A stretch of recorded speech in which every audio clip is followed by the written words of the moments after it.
So James, I want to start with you because Justin brought you this idea for a film how long ago, and it was basically the movie that we see up here, or very different? No, Justin and I have been throwing back and forth an idea about doing a film based around the LA riots for about 4 or 5 years now. And originally, it was supposed to be a straight comedy. And it evolved A little over dark. the years into a drama with comedic elements. Okay. And was his pitch always a little bit inspired by what happened to his father? And we should reference who his father is in the film and what happened to his dad. Who wants to take that? Absolutely. Justin's father owned a shoe store warehouse in Paramount, California, which is kind of what loosely the story in this film is based on. And Justin's biological father is a former child actor from Korea, and Justin was able to convince him to come out of 40 years retirement and play Mr. Kim in this film. So, family affair. David, did you know Justin much before this? How did he track you down? Yeah, so Justin and I have been friends for 5, 6 years at that point. And we used to do like small little comedy sketches on my YouTube channel here and there. And then he approached me about this film about a couple years ago, and he had wanted to do a film with me for a while, just didn't know where he wanted to put me. And when he originally approached me with this, he was talking about the LA Riot film, and then he kind of brought up, he was like, well, do you want to help me co-write it and co-direct it? I was like, no. It's like, let's take some baby steps first. And then, he kind of just, it just kind of like organically grew to the point where I read the script, and I was like, let's do this. One of the things that's obvious about this film is that the authenticity with which you cast it is palpable. There are a lot of people who are either non-professional actors or actors for the first time. So we have to talk about how you found Miss Simone over here. So what was your casting process like, and how did you find her? And Simone, we're going to ask you about your first audition, but what were you looking for, and how did your path lead you to her? So with Camilla's character, Justin and I knew that was going to be the pivotal role to cast for this film, and we were really worried about it. And we went the traditional route, going through casting agencies and casting director friends, and we were auditioning, the pool of girls from the Nickelodeon Disney sitcom world, and it just wasn't. They were coming into rehearsal auditions and being like, "I'm a motherfucking gangster," and it just wasn't working, So at that point, a mutual friend reached out to it, introduced us to some community centers and the Fernando Pullum Community Youth Arts Center in Lemire Park, and. Oh, yeah, I mean, it was great. Me, James, and Justin went the first day, and we talked to Fernando Pullum and told him this is what we're looking for. And I think the first time me and Justin and James saw it, we were like, okay, I think we found our girl. And then, yeah, they opened up their doors. We had open auditions. Actually, he brought in Simone, and she sang for us. Oh, my goodness. And I think it was after that moment we're like, okay, I think we're good.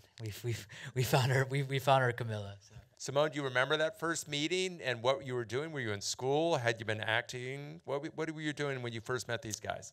Well, it was during the summer vacation, and I was doing a summer program with them.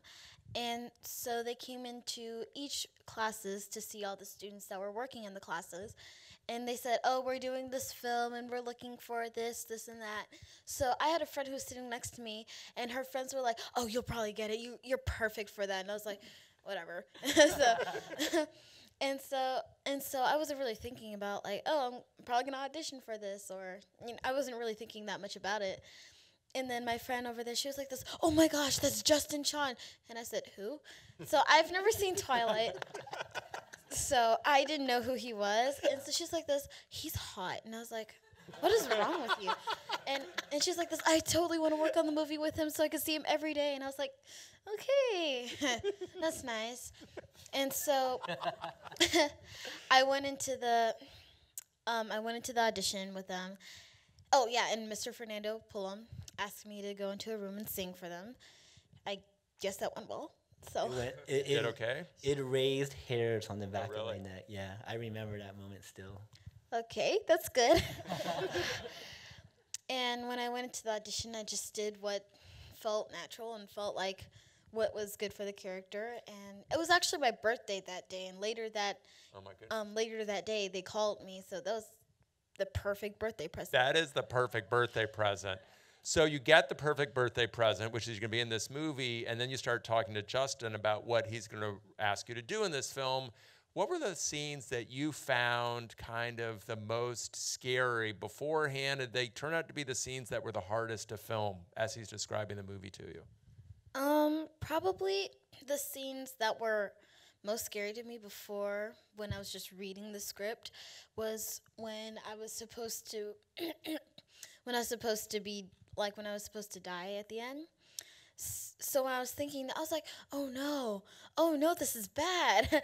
I was just thinking, I don't know how I'm gonna do this, and it was actually probably the hardest scene because my mom was like, no, you can't act like that. You have to be dead. You can't, because sometimes my resting face is a smile. I don't know why.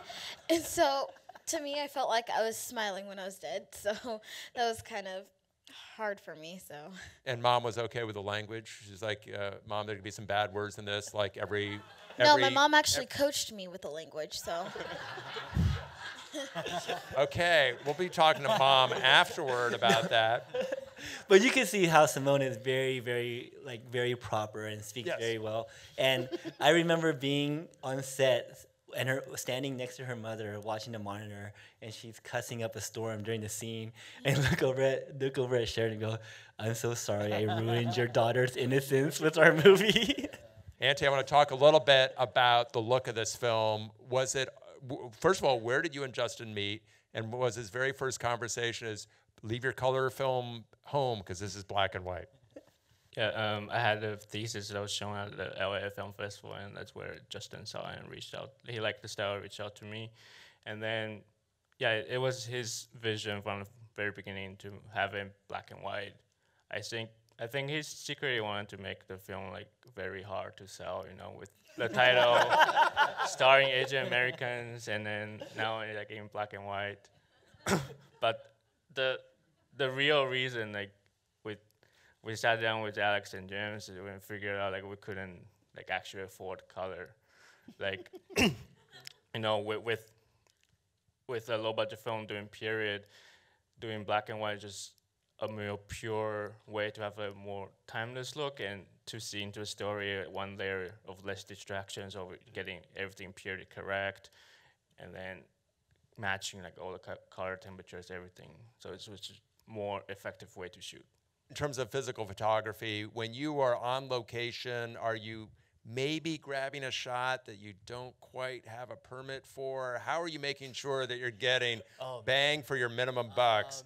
Nobody's here from the film office. Oh, we're good? There's no film office people. Yeah, like the first, so when we signed the lease in Gardena, the landlord actually told us, they were like, oh, the Gardena permit is very expensive and it takes a while to get. We have an idea to work around it. So we're like, let's pretend that you guys are a landscaping company and that you guys are doing yard work in front of the building. We're like, are you sure that's okay? Like, yeah, it should be fine. Like, okay, that's fine. We'll go with it. So the first week, obviously, we were the production designer. We're renovating the whole building. So there was some landscaping going on. And then we started filming. And then a week into it, like the Gardena's like city officials would come and be like, what are you guys doing? It's like, oh, we're mowing the lawn, we're cutting stuff. And they're like, what are the cameras for? Like, oh, we're doing like before and after shots of, before we, because like we're like, oh, we're college students, so we're trying to start a business. James is a like, college student. Yeah. And they were like, and then you came to set with a leaf blower, right? Yeah, I was like, I got it, guys. I was like, no. Yeah. And then a week after, they're like, we know you're filming. And we're like, okay, what do we have to do? They're like, you do this and this. I was like, all right, we'll do that. Yeah. They're like, the gig is up. You guys have to go get a permit. We're like, okay, fine, we'll go get it.